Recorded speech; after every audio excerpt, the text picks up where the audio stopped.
Hello, beautiful. I hope you're well. Right, we're talking about that pesky little voice that won't give you a break, that negative self-talk, and we've all had it at some times in our lives. I used to be one of the worst for putting myself down, and every day my mind would literally torture me, and it would take over and say negative things. And you know what? I didn't even know it was doing it. I didn't even know that this voice was there, literally bugging me constantly. As I got older and I started to heal from my childhood trauma, I realised how horrible I was being to myself, especially in my teenage years when I literally used to bully myself and I just didn't want to be here anymore. I had a very difficult childhood, as you'll get to know over my videos, and verbal abuse was part of that. My mother would tell me I was useless, untrustworthy, and stupid. And it wasn't until I turned 30, I still had her voice ringing in my ears. And I started to tell myself a different version of that story. And my healing started back in 2014. And it took me nearly 10 years to become at peace with myself and actually like the version of myself that I'd become and I'd discovered, instead of the interpretation of what people was projecting onto me of their fears and their insecurities. So as I progressed onto this healing journey, I then started to realise it's just a residue of the voices from others growing up, and it just sticks with you, the false beliefs and the projection from others. And the thing is, we have multiple programming from our childhood when we're growing up. Our teachers, our parents, our siblings, our friends, the bullies, they always put these thoughts into our mind. And unfortunately, if our biggest bullies are at home 24/7 and we suffer from it, how can we not believe that what we've been told is not true about ourselves? It's ingrained in the I'm not good enough. They can do that better than me. I'm no good. I'm stupid. Blah, blah, blah, blah, blah, as we go on. So examples of negative self-talk that Google says, and the common forms of negative self-talk. And negative self-talk is an automatic critic in a monologue, such as I'm not good enough, or I always fail, or I'm just never going to achieve anything. And this then fuels your stress and your anxiety, and then it brings in the low self-esteem, and you just come to a point where you give up because you just think you can't do anything anymore. It often involves catastrophizing, personalization, or irrational labeling. Overcoming this habit involves recognizing these thoughts, questioning their accuracy, and initially replacing them with something more compassionate over time. Overgeneralization, making broad negative conclusions based on one event. So I had a company, it went bump, I'm a failure. No, because at least you're trying. And the next one is filtering, ignoring positive aspects of a situation or focusing only on the negative. So it's the 1 to 7 rule, like I will say later on. So you've got labelling as well. That's assigning negative labels to yourself, such as I'm stupid, I'm a loser, I'm no good. Then there's the critical self-talk, which comes with this as well. So this is negative-based talk, is judgmental, comparing everyone to unattainable standards. For instance, you might experience this when you look in the mirror or study for a test. Then you've got hopeless or depressed self-talk. Depressed self-talk, as most of us will know if you're watching this, is self-defeating, lethargic, and often sad talking to ourselves. We may reserve the energy or just give up early in a project, or just not have friendships or relationships to avoid rejection or disappointment when we're approaching tasks or any relationships. Then you've got anxious self-talk. This talk is future orientated. So again, because I've had that business and because it's been a failure, I'm not going to try again in the future. What's the point? And it makes you afraid of the consequences of the mistakes and the missteps and the failures that we're going to have in the future, doesn't it? One of mine is perfectionism, and this comes from my childhood trauma. It oversteps any reality of trying to be normal when you've had childhood trauma, because you want everything to then be perfect as you come into your adulthood, and it becomes a crutch. It really does, because nobody's perfect. But the negative self-talk inside the mind is often fueled by perfectionistic tendencies. People who use negative self-talk may set goals that are too high and see anything less as perfect than a failure. That is terrible. I know I'm terrible for that one, and I've still got to work on that one, to be fair. Anyway, so we've got anxiety as well. Is constant self-criticism and negative thinking can lead to chronic stress and anxiety. When you keep telling yourself you're not good enough or you will fail, your body actually physically reacts, activating the stress response. I will say more about this later on. Then obviously you've got depression, is a persistent negative self-talk, and is a common feature of depression, unfortunately. And we all know that we've got this harsh inner critic that just won't leave us alone with some of our bouts of depression. It just literally becomes a bully to us, and we have feelings of hopelessness and sadness. Then obviously we've got self-sabotaging behaviour. Again, that's another part of childhood trauma that comes with it. So that's negative self-talk can become a self-fulfilling prophecy. It's easy to you to say. You may start to believe to the point where your actions and your beliefs don't align, and it's literally in failure, and it's just like, what's the point? And it all then snowballs and ends up with low self-esteem, anxiety, and it all just ends up a jumbled mess in your mind. And you actually think to yourself, well, what's the point? You end up procrastinating, not bothering getting anything done, and this negative self-talk, it just haunts you constantly. So we've got to try our hardest to catch it when it's happening, which is easier said than done, because it literally just becomes a part of us and we don't even realise it's there. So what we're going to, I personally think, is what we need to do is look at ourselves generally. Just look at people in general. You just see a body. Look at a car. You just generally see a car. We don't actually see the broken down pieces of that person or that car. So what we need to look at is, what do we bring to the world? We need to start breaking it down, and the magnificence of us being humans. And what you've got to remember is, it's like a car. It's every little nut, every little bolt, cog, belt, cylinder. They all work together to make this wonderful machine work. And that car is just like you. It's your sense of humour, it's your intelligence, it's your skills, it's your face, it's your voice, it's every single little thing about you. You're all unique in your own ways. Every single person is different. And we need to embrace that and share it. Because, my love, there is only one of you. And that is your superpower.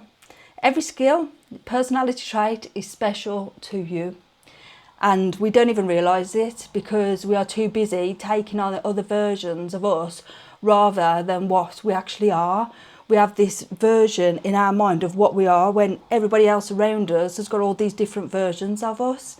So we can never live up to any of them. So there was an experiment launched by IKEA to raise awareness of bullying, the Saying No to Bullying campaign. And it shows the impacts on living things and organisms, where students spoke kind, positive words to one plant and negative, nasty words to another plant. Can you guess what happened? Yeah, the plant that was bullied died, and the plant that was spoken to kindly and loved thrived. Well, my darling, that is you. That is what your mind is doing to you every day. Every day your cells inside your mind and your body hear what your words are saying to you, internally and externally. If you research what the effects of speaking to your body and your mind can do, it's astonishing, believe me. We can actually heal our own bodies just by speaking to it kindly, honestly. It's the same with life. If we're having a bad morning and we say, oh God, I'm going to have a bad day today, guess what? You have a bad day. If you say, right, I'm going to have a good day today, it's going to be a good day, guess what happens? You have a good day, didn't you? So, in turn, you're putting positivity out into the world already, which then means it's gearing up your brain to have a good day.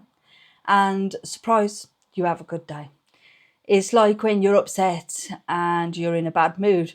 What always happens when you're upset and you're in a bad mood? The loop on your belt gets stuck on the door, doesn't it? Or you end up smashing something or break something. It's always when you're in a bad mood. And that's what you got to remember. It's so frustrating, isn't it? And it's all about your mindset at the end of the day. And have you ever seen Red Dwarf? There's an episode of Confidence and Paranoia. I think it's series 1, episode 5. And Lister, one of the main characters, contracts a mutated form of a virus. I think it's pneumonia. And his confidence and his paranoia come to life in life form. And it's literally just a battle of the thoughts we have every day in our life. But as with all of us, Lister only listens to his paranoia side and ends up killing off his confidence in physical form. We can let paranoia control our lives and live in fear, doubt, negative thinking our whole lives. And where does it get us? We can literally fake it till we make it, rewiring our brain until our paranoia speaks up and then ruins it all for us. We've literally got to slap tape over its mouth, tell it to shut up and big ourselves up. Another way to look at it is, if anyone spoke to you the way your inner voice speaks to you, would you take it or would you fight back? Would you tell them to do one? Would you really take it? What would you take that form of disrespect if somebody come up to you and stood in front of you and said the things to you that your mind does? Would you take it? No? So why are you letting yourself bully yourself? Thing is, in today's society, we have so much perfectionism and we're compared to others all the time. When in reality, if you met half these people that you see online on the streets, would they look like they're doing their pictures? And I won't even get into their personalities. Also, very interesting research was found while I was looking up into the negative effects of self-talk. And did you know that you can actually make yourself physically sick by negative self-talk? Yeah, I'm serious. Negative self-talk can trigger your body into your chronic stress, which in turn activates your fight or flight, because in effect, it's almost the same as physical danger. It spikes your cortisol levels and releasing adrenaline into your body, causing the anxiety, heightened stress, panic, social withdrawal, feelings of inadequacy and depression. And then it continues and you're stuck in this loop over and over again. And it develops in your body over time as this negative response, and it's weakening your immune system, it's lowering your function and your ability to actually overcome the stress and the illness. It's weakening your cardiovascular system. Persistent and chronic negative self-talk are actually linked to increased blood pressure, higher heart rate and later complications with heart problems and disease later in life.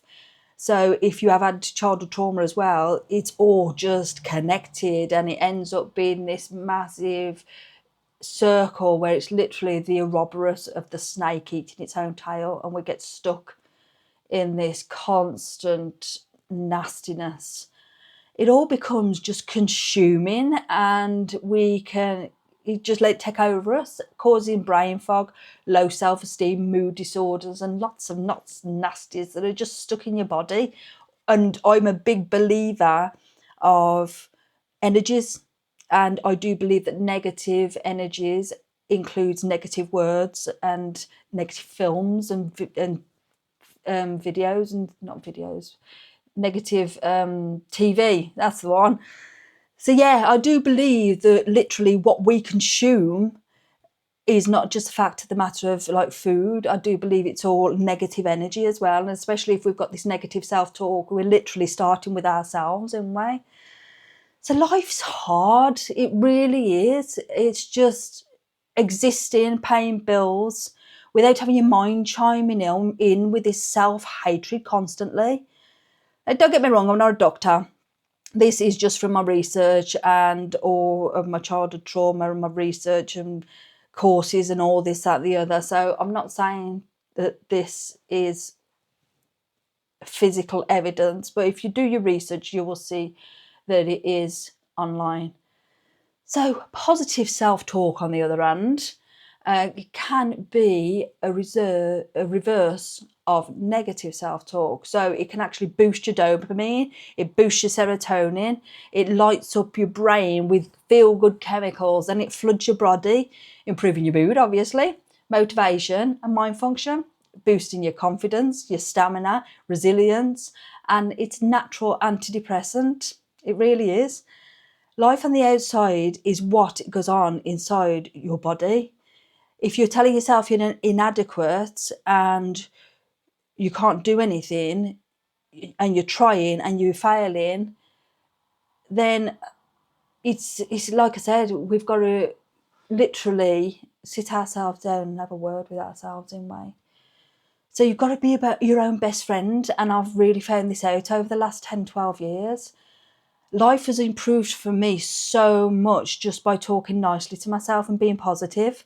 I used to rip myself apart, and it upsets me now thinking about it, to be honest, especially when I had depression. I was absolutely horrible to myself, and it was awful. But gradually, as I healed over many years, the voice of my mother got smaller and smaller and smaller in my mind. And then I started appreciating me for who I genuinely am. The voices of despair and degrading gradually disappeared until one day they stopped. And it was like an old record player that was haunting in my mind for all these years, and all of a sudden it had been turned off. It was awful. And then I learned over the years that we are all individually unique, and that is our superpower. There's not another one of you, and that's what you've got to learn to love yourself and really learn to like yourself. You bring lots of different things to the table that others can't, and you think and you speak differently to others. If we were all the same in the world, it would be a very boring place, wouldn't it? So stand in your strangeness, I do now. Be weird, I do, and I'm bloody proud of it now. I don't care. I don't shrink myself anymore. This world is a harsh enough place as it is. Don't make it a worse one for yourself in your own mind. Your mind can be a battlefield. Be the commander of it, take charge. There are enough critics out there in the world. Do not add to the stress of another one from yourselves. So, do we stop that annoying voice that wants to destroy us? How do we do it? We need to be mindful. We need to be humorous. That's what I do. I just laugh at everything now. Literally tell it to piss off. And never go back at it and say something contradicting like, I'm amazing and don't forget it. Rewire your mind. Subconscious and having a giggle at its expense. That's what we've got to do. And what is the purpose of that thought? None. So move on. That's what we've got to do. Stop being such a bloody meanie. Be mindful and stopping the negative self-talk in its tracks. Apologise to yourself, because let's face it, if somebody else was to come and bully you like that, you want an apology. So why don't you apologise to yourself? It's self-depreciating. When it comes up, you've got to replace it with nice. I'm kind. Empower yourself. Replace it with a positive. So if you're able to say it out loud, I cancel all the negative and I replace it with I love myself, I am worthy, and something along the lines of that. So how can we get over it? There's a couple of things that have helped me over the time.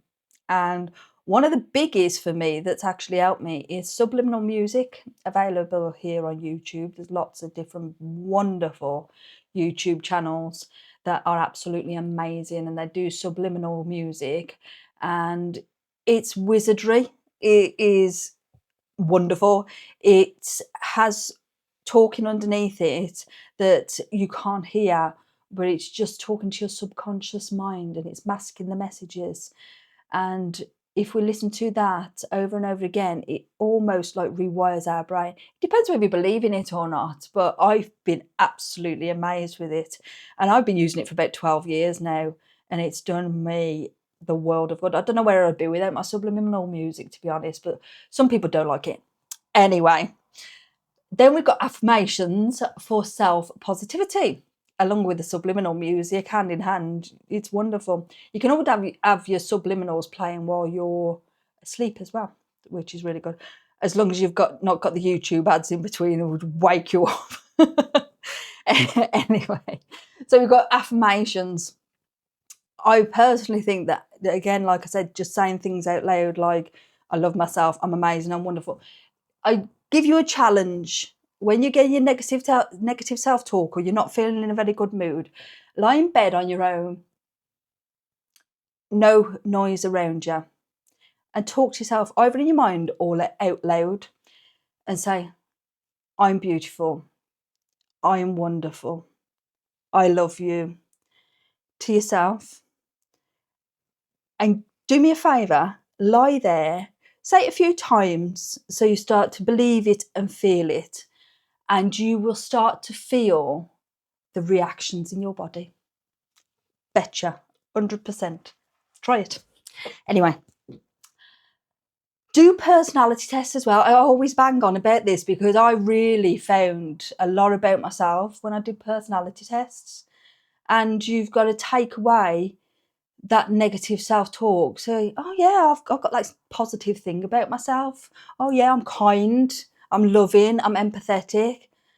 And you've got to take little bits, because we're all beautifully unique, your quirks, your traits.